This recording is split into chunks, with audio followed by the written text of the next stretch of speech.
Es ciertamente probable que exista vida en otros lugares de la galaxia.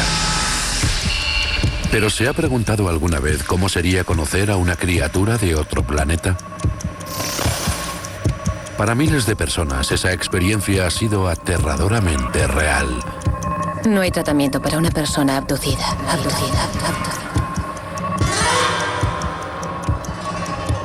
No sé qué clase de extraterrestres jugó conmigo. No lo sé. Con las técnicas adecuadas puede convencerse a cualquiera de que ha sido abducido por extraterrestres. Da miedo lo fácil que resulta. Lo que he encontrado ha sido un programa sistemático de explotación de una especie por otra. Mantenemos relaciones sexuales con alienígenas.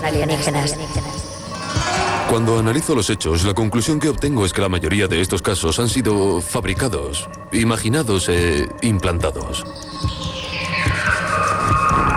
Es totalmente absurdo, es una locura. Pero es verdad. Si es cierto que los extraterrestres están entre nosotros, nos encontramos ante el mayor acontecimiento en la historia de la humanidad. ¿Será cierto que la verdad está ahí fuera? ¿No podría estar más cerca de nuestra casa? Llegaron los extraterrestres. Episodio 2. Algunas personas que han sido abducidas como Nona desearían que no hubiera ocurrido. Pero los contactos ocurren, lo deseen las víctimas o no. Con frecuencia esas experiencias acaban dominando sus vidas.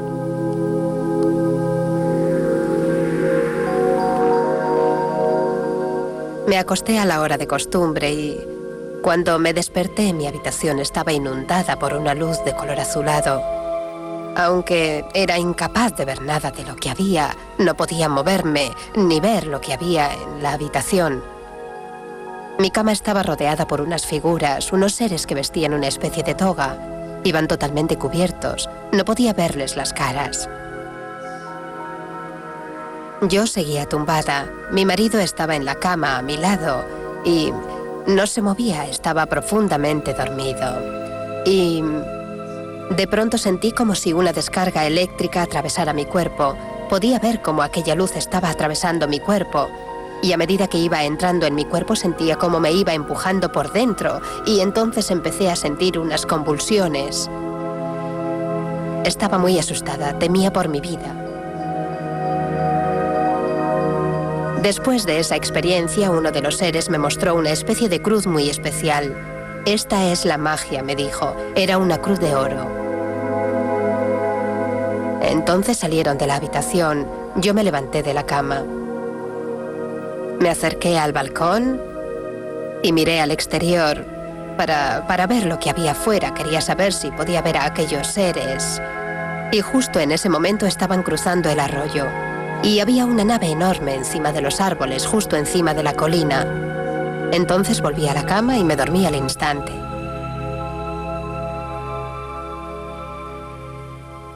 Cuando empecé a tener estas experiencias, llegué a pensar que me había vuelto loca. Por una parte, sabía que lo que había ocurrido era real y sabía que había ocurrido. Pero por otra parte me decía que era imposible que pudiera pasarme algo así. No podía haberme pasado. La gente no sale volando por la ventana ni viaja en naves espaciales. No sucede. Y todo eso fue muy difícil para mí. Mi primer impulso fue callarme, no decírselo a nadie. Ya se me olvidaría. De acuerdo. Cuando tuve la segunda experiencia, me di cuenta de que me había vuelto a suceder. Bill Cohen ha tratado a muchas personas con problemas similares a los de Nona. Él cree que su principal dificultad reside en la incapacidad de reconocer los límites entre el sueño y la realidad. El mayor problema reside en esas personas que se sienten confusas. Tienen dudas y suelen tener dificultades para distinguir sus sueños de la realidad. Muchas veces oirás decir a los abducidos: anoche soñé que era abducido. Fue un sueño muy real y como fue un sueño muy real, no hay duda de que ha ocurrido. Nosotros cuando tenemos un sueño decimos: vaya, qué sueño tan extraño. Esa gente se despierta y dice: qué sueño tan extraño. Ha sido tan extraño que ha tenido que ser real. Cuando somos niños, todos tenemos este problema. No notamos la diferencia entre fantasía y realidad, sueño y vigilia, lo que somos y lo que no somos. No distinguimos esas cosas. Y si un niño de 4 años ve un programa de televisión en el que sale un monstruo, saldrá corriendo de la habitación porque creerá que es un monstruo verdadero. No saben diferenciar si han tenido un sueño o si ha sido real. Si sueñan con un monstruo, van corriendo a donde su madre y dicen, me persigue un monstruo. Cuando vamos a la escuela ya hemos conseguido definir los límites y distinguimos la diferencia entre la televisión y la realidad, los sueños y la realidad, pero algunas personas nunca dan ese paso, no pueden hacerlo y durante toda su vida se hacen esta pregunta, ¿recuerdo eso? ¿Lo he soñado o fue real? Todos sabemos que pueden ocurrirnos cosas muy extrañas mientras dormimos. El cerebro es capaz de crear experiencias realmente extraordinarias. El doctor Merrill Mittler cree que esa es la verdadera explicación de todas estas experiencias con extraterrestres. Todos sabemos lo que es un sueño. Es el intento del cerebro de darle sentido a una estimulación que llega desde el interior del cerebro, del tronco cerebral. El cerebro percibe estos estímulos exactamente igual que los estímulos externos. El esfuerzo que hace el cerebro para interpretar esos estímulos es lo que nosotros experimentamos como el acto de soñar.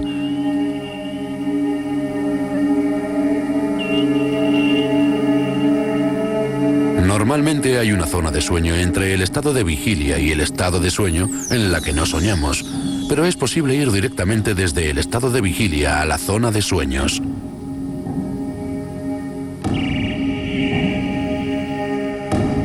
Cuando se da la circunstancia de que un sueño o una estimulación similar al sueño se produce en un momento de tiempo muy cercano a cuando estamos totalmente despiertos, no reconocemos el sueño como tal. No sabemos lo que el individuo que pasa por esa fase puede decir de esa experiencia, pero aseguran que los objetos comunes de su entorno sufren transformaciones extrañas y que una serie de aterradoras imágenes emergen de los aparentemente inofensivos rincones de la habitación. Pero para los abducidos, sus experiencias son tan reales que no pueden aceptar que hayan estado soñando. La diferencia entre un sueño y esta experiencia es que esto te despierta. Así de sencillo. Cuando estás soñando, tu mente experimenta un estado alterado de consciencia mientras duerme. En cambio, yo estoy totalmente despierta. Pero no puedo moverme. Las experiencias nocturnas de Bill Cohen incluyen parálisis y un acentuado sentido de la realidad. Ya siendo adulto, me despertaba con frecuencia a primeras horas de la mañana. Mis ojos se abrían, pero yo estaba totalmente paralizado. No podía moverme. Eso ocurría generalmente cuando los seres entraban en la habitación. Recuerdo el último episodio que tuve. Entró un ser en mi habitación, caminó alrededor de mi cama, se subió a la cama y se sentó en mi pecho y entonces yo oí crujir el colchón. Yo estaba aterrado y luchaba por moverme, hasta que finalmente, cuando conseguí moverme un poco, una voz dijo, se está despertando, mejor que nos vayamos, y los seres abandonaron la habitación dando un portazo al salir. Fue una experiencia totalmente vivida y juro que ocurrió de verdad. Pero no tengo ninguna explicación convincente. David Haffar lleva más de 20 años estudiando el incierto mundo que existe entre el sueño y la vigilia. Haffar cree que los sueños de Bill Cohen y las experiencias de los abducidos son causadas por un desorden del sueño conocido como parálisis del sueño. En la parálisis del sueño la gente está en un estado alterado de consciencia, igual que cuando está durmiendo, aunque no en el mismo estado. Es un estado peculiar, una mezcla entre sueño y vigilia. Para el que sufre la parálisis del sueño es la experiencia de encontrarse despierto. A veces despertándose del sueño, a veces en el proceso de quedarse dormido, pero estando totalmente despierto, completamente paralizado. Es como si no pudieras moverte. La gente dice que no puede encontrar los controles para mover su cuerpo. Es como si tuvieran una lesión en la médula espinal. La experiencia de la parálisis es totalmente real, y encontrarte paralizado sin esperarlo es una sensación aterradora. Más aterradoras son las vividas alucinaciones que con frecuencia acompañan a las parálisis. Hay algunas alucinaciones que tienen lo que a veces se llama un sentido de la realidad obligatorio. Puede que no quieras creerlo, pero no puedes evitarlo. Esas experiencias son de ese tipo, vienen a ti, se apoderan de ti e insisten en ser creídas.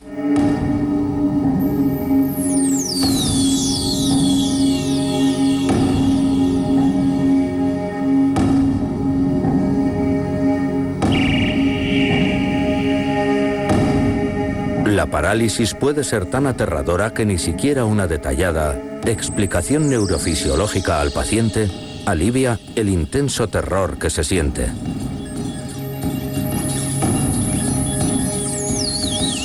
Todo mi cuerpo se quedó dormido. Vi una tela blanca que cubría mis ojos y sentí unos golpes en la espalda. Me sentí como si hubiera metido los dedos en un enchufe eléctrico y no podía moverme.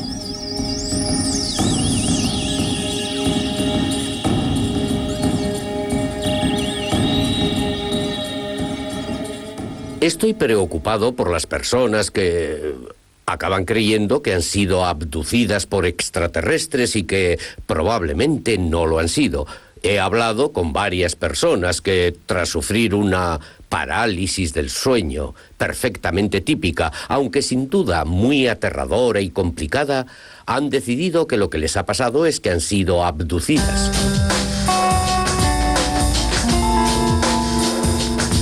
La parálisis del sueño es muy común.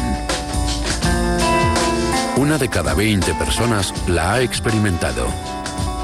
¿Podría ser esta la explicación del fenómeno de la abducción? Cuando algunos científicos declararon que la parálisis del sueño era la causa, nadie se paró a pensar que había muchos casos que no tenían nada que ver con el sueño. Gente que conducía, caminaba, jugaba o hablaba cuando fue abducida.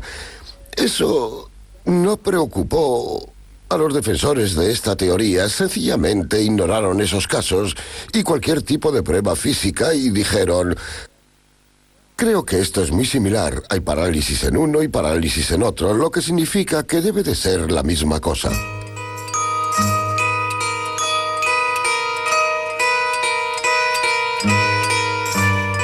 No parece que la parálisis del sueño pueda ofrecernos una respuesta total, como demuestra la experiencia de Ana. Los sueños no dejan rastros de sangre en la almohada. Los sueños no dejan hierba y hojas en la cama. Los sueños no dejan cicatrices. Eso no son sueños, son experiencias reales. Y además, cuando estoy conduciendo un coche y soy abducida, no estoy soñando. No son sueños, no pueden ser sueños. Es demasiado real. Ana y su amiga Beth suelen realizar largos viajes en coche. Llevaban varias horas conduciendo cuando se dieron cuenta de que se habían perdido. Estábamos en la carretera 9 y por alguna razón tomé una carretera comarcal y acabé en una zona de pinares. Y mientras recorríamos aquella carretera de tierra, supe que tenía que estar allí. Y cuando llegamos al final de la carretera vimos un pequeño claro en el que había un platillo volante.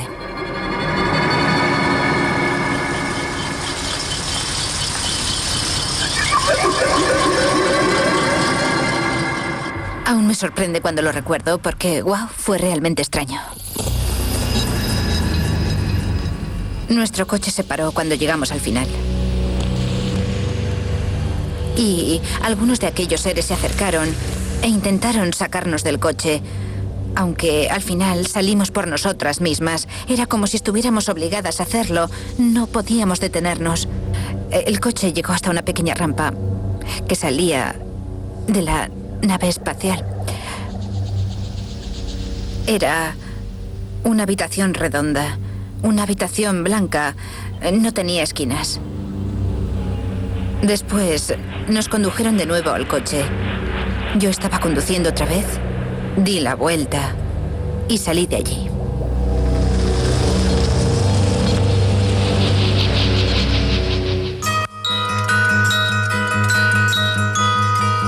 Parece imposible explicar la experiencia de Anna como si fuera un sueño, pero la investigación del Dr. Midler pone de manifiesto unos resultados inquietantes. Es muy común quedarse dormido durante un periodo de tiempo muy corto y no reconocer que has estado dormido, especialmente cuando no estás en un dormitorio, sino, por ejemplo, detrás del volante. De hecho, dormirse al volante es un problema tan serio que hay laboratorios dedicados a estudiar el fenómeno. En este estudio, una mujer debe conducir durante 40 horas mientras los científicos controlan su nivel de vigilia.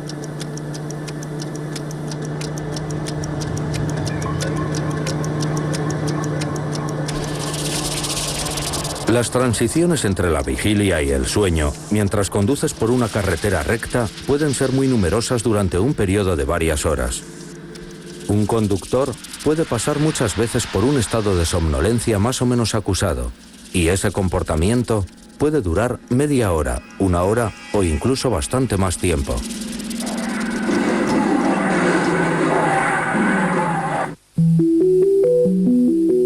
Muchos de esos lapsus provocan accidentes.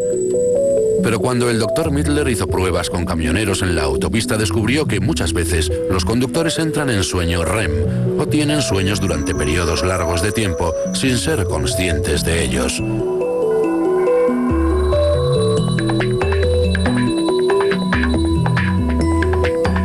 Durante esos periodos son susceptibles de formar todas las extrañas imágenes del mundo de los sueños.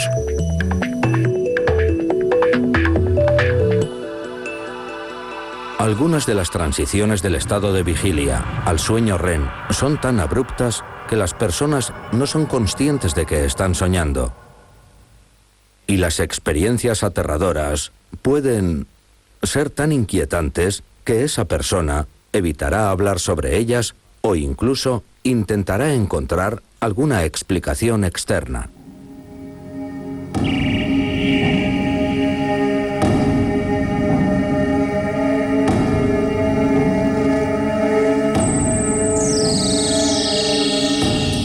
Pero no es solo el sueño lo que puede producir extrañas experiencias alucinatorias.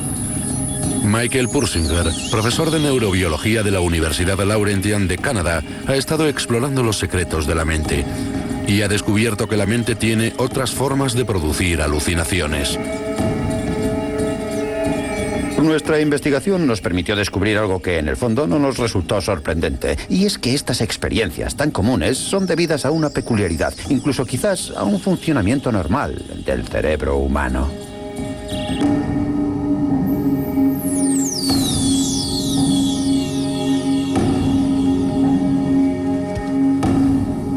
Pursinger cree que es posible recrear en su laboratorio una experiencia no muy distinta a la visita de un extraterrestre. Cuando el cerebro de algunas personas, especialmente susceptibles, recibe pequeños estímulos eléctricos, es posible inducir experiencias extrañas y aterradoras. La mayoría de las personas que reciben una visita extraterrestre están en la cama, relajadas, cómodas, en un estado de somnolencia, y nosotros intentamos estimular eso de forma experimental. Las máquinas de Pursinger lanzan un mini ataque nervioso, una forma suave de epilepsia que muchos de nosotros sufrimos sin siquiera saberlo.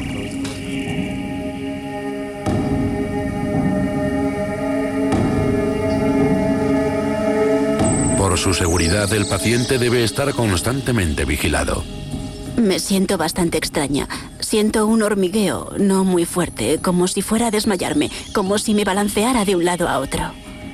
Después de 15 minutos de estimulación, el paciente debe rellenar un cuestionario que le ayuda a describir la experiencia.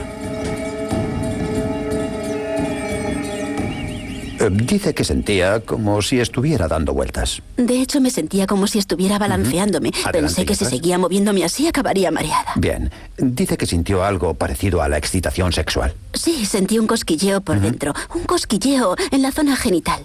Estos mini ataques epilépticos estimulados en el laboratorio tuvieron como resultado experiencias muy similares a las relatadas por los abducidos. Fue casi como si estuviera envuelta en una nube de energía. Sentí una especie de escozor interior. Sentí náuseas. Me sentía desorientada y mareada. Pursinger cree que estas extrañas sensaciones son el resultado de alteraciones eléctricas del cerebro. Pero, ¿qué podemos decir de los detalles fantásticos que adornan muchos de los relatos de estas abducciones? Pursinger tiene también una teoría para esto. Lo más interesante de cualquier experiencia anómala es cómo la recuerdas. Todo dependerá de cómo la catalogues a los pocos segundos de experimentarla. En el momento en el que le pones una etiqueta llena de emociones, por ejemplo, una visita, extraterrestres, ovnis, todo ello mezclado, esa etiqueta tan poderosa que han aplicado a una experiencia emocional muy singular empezará a influir en tu forma de recordarlo y en la forma de recordar otros hechos relacionados. Así es como creamos los recuerdos falsos. Para ellos son tan reales como una persona, pero nunca han existido. Eso podría explicar ciertas historias de abducciones. Pero, ¿cómo explica la abducción de Linda Cortil en Nueva York y los testigos independientes que la vieron? Bud Hopkins cree que este caso desafía toda explicación científica. Únicamente con el testimonio de Linda hubiera sido una denuncia de abducción más. Pero la carta que recibió un año después de los testigos Richard y Dan fue para él una prueba incuestionable. Recibí la carta con una gran sorpresa. Llamé a Linda y le dije que se sentara mientras se la leía. Y ella enseguida empezó: bueno, no, esa no puedo ser yo. Esa fue otra. No podía creer que alguien la hubiera visto salir volando por la ventana. Tenía esperanzas de que no fuera verdad, que fuera gente de una imaginación desbordante o personas que quisieran llamar la atención. Yo no quería atraer la atención sobre mí, pero lo hice.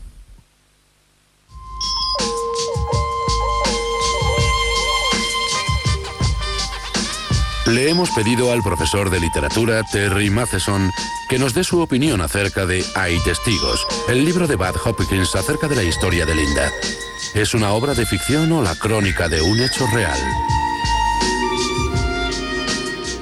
Yo diría que funciona como una mezcla de culebrón y fantasía científica. Dan y Richard aseguran ser agentes secretos y cuando describen la abducción de Linda dicen que se asustaron tanto que se abrazaron, un par de hombres. En otra carta dicen que gritaron como locos. Estoy citando literalmente. ¿De qué estamos hablando? ¿Ese es el comportamiento que esperamos de unos profesionales, de unos agentes secretos? ¿O eran Laurel y Hardy contra el hombre invisible? ¿O los hermanos Mars? ¿O Abbott y Costello? Generalmente la gente no reacciona de una forma tan melodramática. No son actores representando un papel.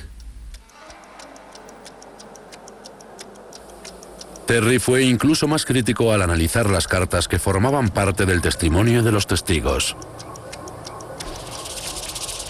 Una de las primeras cosas que percibí fue una excentricidad estilística muy inusual, una especie de afectación en el sentido de que todas las cartas que aparecen en el libro hacen referencia a la persona a la que se dirige la carta en el texto de la carta. Es como si hicieras que toda la gente dijera: Bud, así es como me sentía en ese momento. O por favor, Bud, dime qué está pasando. Por lo general, la gente no escribe nunca así. Repasé 100 emails recibidos por mí. No pude encontrar ninguna referencia a mi nombre, excepto el de querido Terry, en el encabezamiento. Yo diría que se trata de una idiosincrasia estilística muy inusual. Generalmente hablan en términos físicos de lo que no podían hacer. Eran incapaces de reflejar ninguna expresión facial, no podían parpadear, no podían sonreír ni besar. Parecía que no podían hacer otra cosa que abducir a la gente 24 horas al día. Imagínate qué vida. ¿Qué has hecho hoy, querido? He abducido a unas cuantas personas. Lo que nos está diciendo la historia, como mito que es que todos acabaremos abducidos o que corremos el peligro de convertirnos en personas abducidas si seguimos siendo esclavos de la tecnología.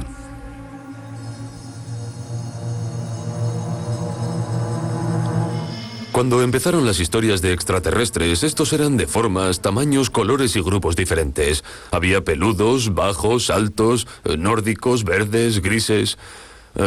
Cuando esa cultura empezó a desarrollarse y el mito empezó a desarrollarse, empezaron a centrarse en el extraterrestre gris que todos conocemos. Pero lo más interesante de los extraterrestres es que tienen una gran similitud con el cráneo humano. La fascinación que siente la gente por estos extraterrestres se basa en sus grandes ojos negros, parecidos a los de una calavera, con las cuencas de los ojos vacías.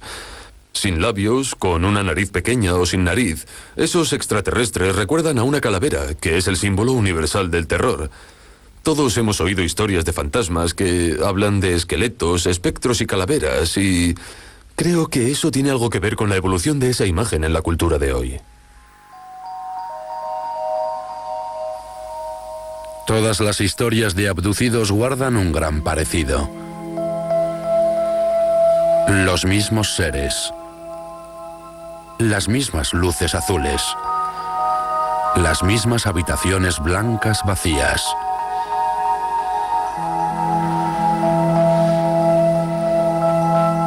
La mayoría de esas historias de abducciones pueden rastrearse ahondando en el subconsciente por medio de la hipnosis. Hemos acompañado en su investigación hipnótica al investigador de abducciones David Jacobs.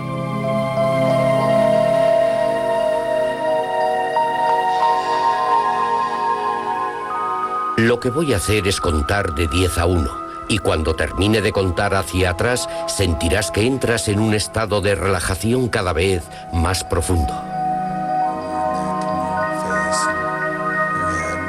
Yo utilizo una técnica de relajación que permite a los pacientes concentrarse en lo que está ocurriendo, de forma que los recuerdos empiezan a volver de una forma más fluida. Antes de empezar la sesión de hipnosis, le recalco una y otra vez que probablemente su experiencia no es real, que no queda nada de ella en su mente, que lo más seguro es que todo fuera un recuerdo falso o un sueño. Luego empiezo la inducción hipnótica, solo para saber lo que va a ocurrir. Quiero que eso sea la última cosa que recuerden antes de entrar en hipnosis. Evidentemente no quiero que mis opiniones influyan de ninguna forma en sus recuerdos.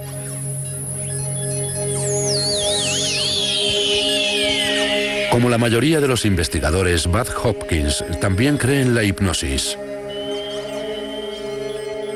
La hipnosis es muy útil. Y la razón de su utilidad reside en que es la única forma en la que podemos acceder a periodos de tiempo perdidos en los que una persona no recuerda lo que ha pasado. Cuando utilizas la hipnosis, recuperas recuerdos de hechos que han sucedido. Es una especie de llave mágica. Creo que la utilizamos para desbloquear los recuerdos. Es la misma llave que utilizaron los extraterrestres para bloquear la memoria. Pero hay quien considera la hipnosis como un método inapropiado y poco fiable para acceder a los recuerdos. Robert Parago es un hipnotizador de fama internacional. Ha ayudado a atletas de élite a alcanzar su mejor forma y es consciente del poder de la hipnosis. La hipnosis es un estado mental en el que las cosas que son imaginarias pueden ser percibidas como si fueran absolutamente reales. La gente que se somete a esta clase de terapias es gente de naturaleza muy sugestionable, muy fácil de dirigir. Gente que es conducida por el sendero, sube a la nave y después sale volando. Ahora fíjate en mi dedo. Robert aceptó nuestro reto de demostrar el poder sugestivo de la hipnosis. Duerme.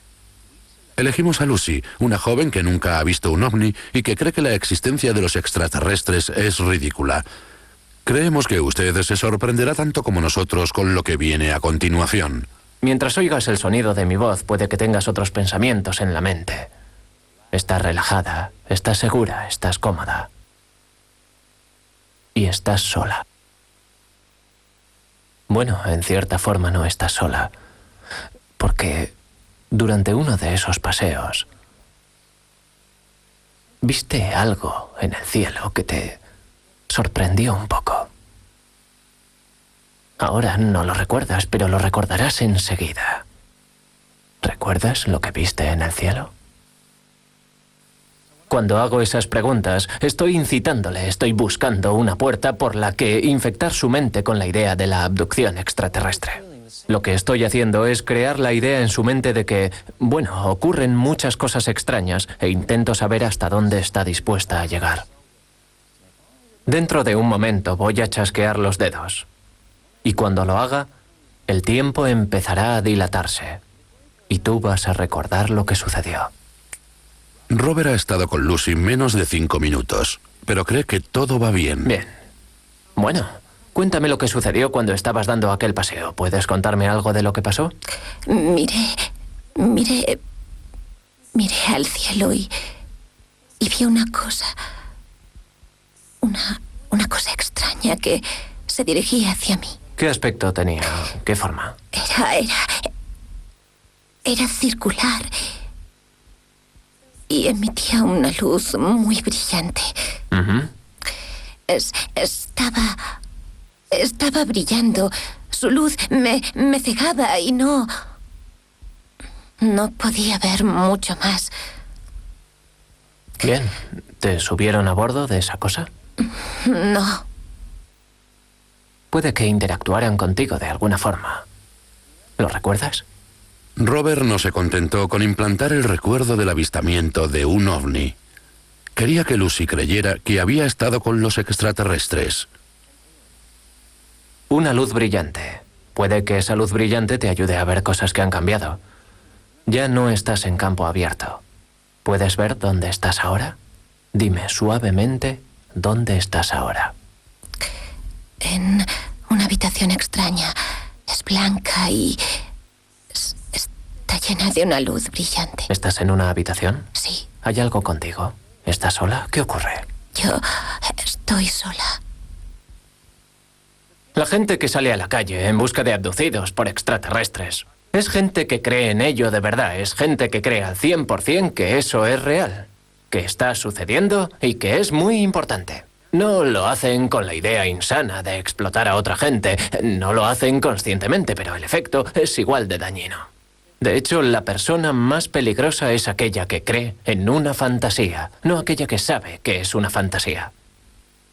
¿Cómo lograste salir de esa habitación? ¿Sabes cómo saliste de allí? No lo sé, solo recuerdo que volví a ver la luz cuando estaba otra vez en el campo. Bien, ¿qué crees que te ocurrió? No estoy segura. Es muy extraño, ¿verdad? Muy raro. La hipnosis no está permitida por la ley. Si tienes un testigo que ha visto un crimen en la mayoría de los Estados Unidos, no puedes hipnotizarle porque la gente capta las cosas más sutiles de la hipnosis. La hipnosis empieza en cuanto la persona está junto al hipnotizador. No es cuestión de mover un péndulo e hipnotizar a alguien. Están en un estado muy susceptible desde el momento que se encuentran con la autoridad en la materia, con el experto en abducciones. Veamos si podemos llegar un poco más al fondo y descubrirlo. Mira y duerme. Robert parece haber implantado la idea de que Lucy ha estado en la nave espacial, pero ¿podrá hacerla creer que ha visto un extraterrestre de verdad? Intenta recuperar alguna imagen de cómo eran esas cosas que te llevaron a esa habitación, del aspecto que tenían.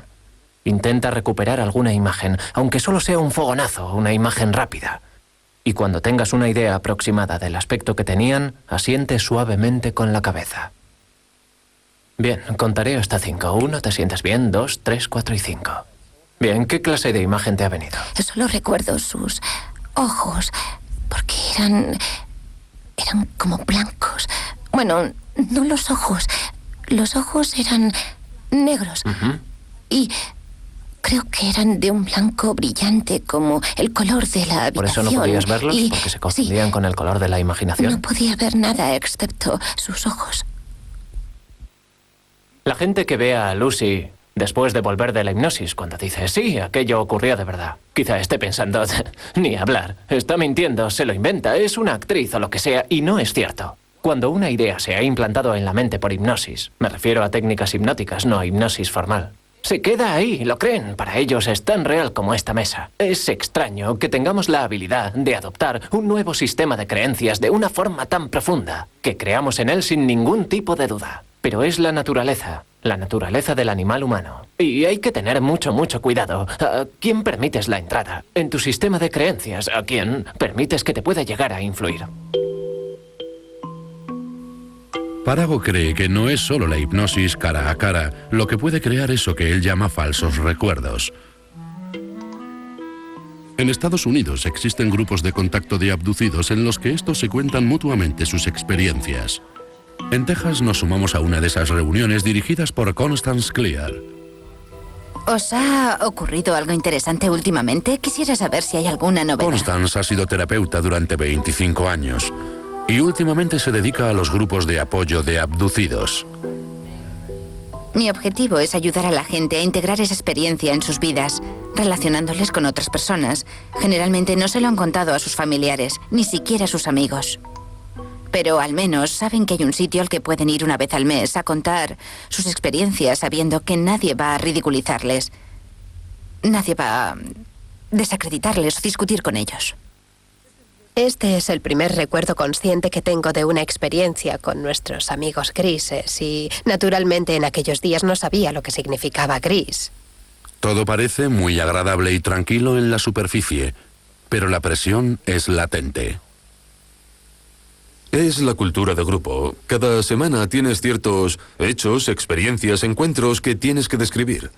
Así que lo que ocurre es que cada vez te sientes más sumergido en ese sistema de creencias. Lo que supuestamente te ha ocurrido te marca profundamente. Ya no eres una persona con un problema, eres un abducido. Sería algo semejante a cuando te rompes una pierna y acudes a un grupo de ayuda a hablar de tu pierna rota, de dónde estabas cuando te la rompiste y de lo mucho que te duele, en lugar de decir, ¿qué es lo que tengo que hacer para volver a caminar? Mi misión consiste en avivar su conciencia al máximo. He dedicado toda mi vida a esto y continuaré haciéndolo hasta que estas personas sean capaces de hablar en público y contar lo que les ha pasado y sean aceptadas y encuentren apoyo. Hay ciertas personas que siempre se sentirán diferentes a las demás, se sienten alienadas, se sienten solas.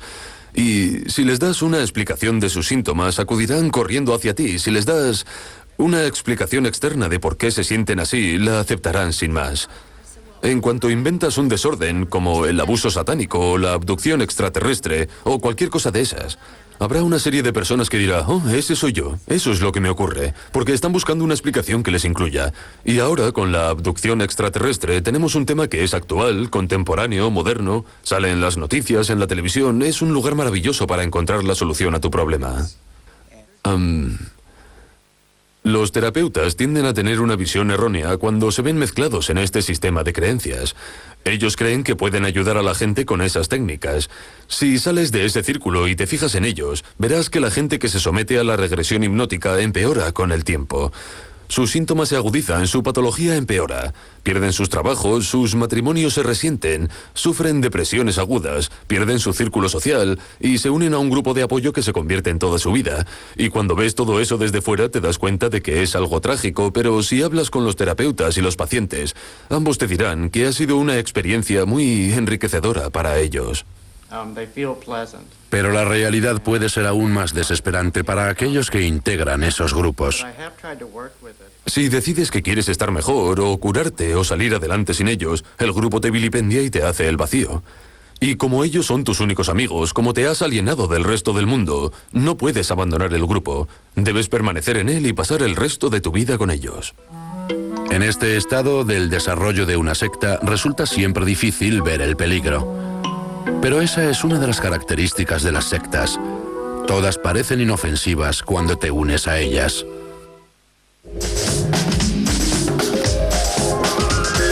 Aquí, en Canadá, se encuentra la sede de la religión raeliana. Se trata de una secta formada por un periodista que fue abducido por unos extraterrestres y que cuenta con 50.000 miembros en todo el mundo.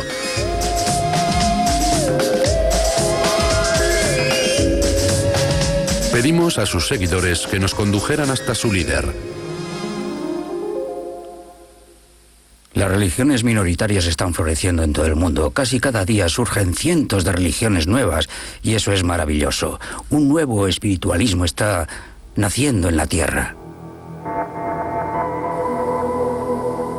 Tras conversar con un extraterrestre en los años 70, Rael quedó convencido de que la Biblia había sido mal interpretada. Rael cree que la Biblia narra la visita de unos extraterrestres llamados los Elohim. En la Biblia original, en hebreo, no existe la palabra Dios, sino Elohim, E-L-O-H-I-M, que en hebreo significa los que llegan del cielo, los extraterrestres. Por supuesto, para la gente primitiva, todo lo que llegaba del cielo era Dios. Rael va más allá. Cree que él es el resultado de una relación amorosa intergaláctica entre un extraterrestre y una terrícola. Rael cree que la Biblia está llena de referencias a ese tipo de lazos con extraterrestres. Resulta fantástico comprobar que en la Biblia está escrito de forma muy clara que la hija de los hombres y el hijo de Elohim se aman. Creo que esa es la parte más hermosa porque demuestra que lo que nosotros llamamos Dios puede mantener relaciones sexuales con la hija de los hombres, lo cual no es algo tan sobrenatural. En estos momentos el grupo de Rael está tranquilo y se siente muy ligado al mundo. Pero los críticos apuntan que también la Puerta del Cielo parecía una secta inofensiva. La Puerta del Cielo fue un grupo religioso concebido por otro líder carismático que aseguraba haber tenido un encuentro con un extraterrestre. Pero finalmente, cuando las cosas se torcieron, 38 personas se suicidaron con su líder. ¿Quién puede entrar en una secta? Si tú puedes empañar un cristal, si estás vivo y respiras, puedes ser adoctrinado y, por supuesto, también reclutado. Y sé que eso resulta difícil de aceptar. Es una píldora amarga, pero estoy aquí para deciros que podéis conseguirlo. Liz consiguió escapar de una secta con creencias muy parecidas a las de la Puerta del Cielo. Cuando el líder de la Puerta del Cielo decidió que la única forma de avanzar a un nivel espiritual superior era a través de la muerte, sus seguidores estaban tan convencidos de lo que decía su líder que estaban deseando suicidarse. Liz siente horror ante el poder que el líder de una secta puede tener sobre sus seguidores. Una vez me contaron que si coges una rana y la echas en un puchero de agua hirviendo, la rana saltará enseguida. ¡Auch! Pero si metes esa rana en un puchero de agua templada y vas subiendo la temperatura gradualmente, se quedará allí hasta morir hervida. Eso es lo que el control mental le hace a algunas personas.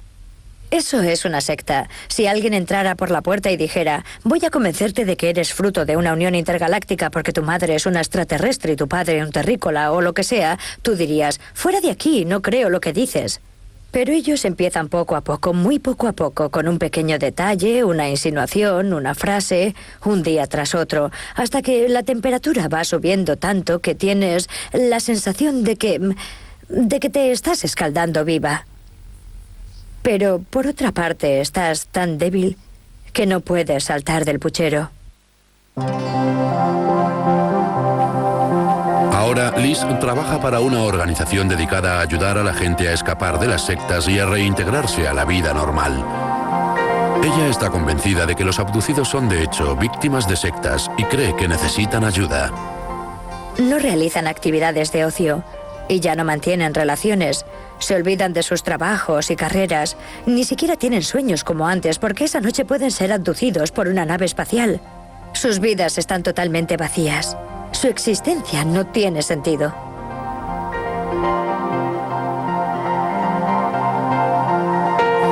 Liz cree que los abducidos no son víctimas de los extraterrestres, sino víctimas de un sistema de creencias que les niega la posibilidad de llevar una vida feliz.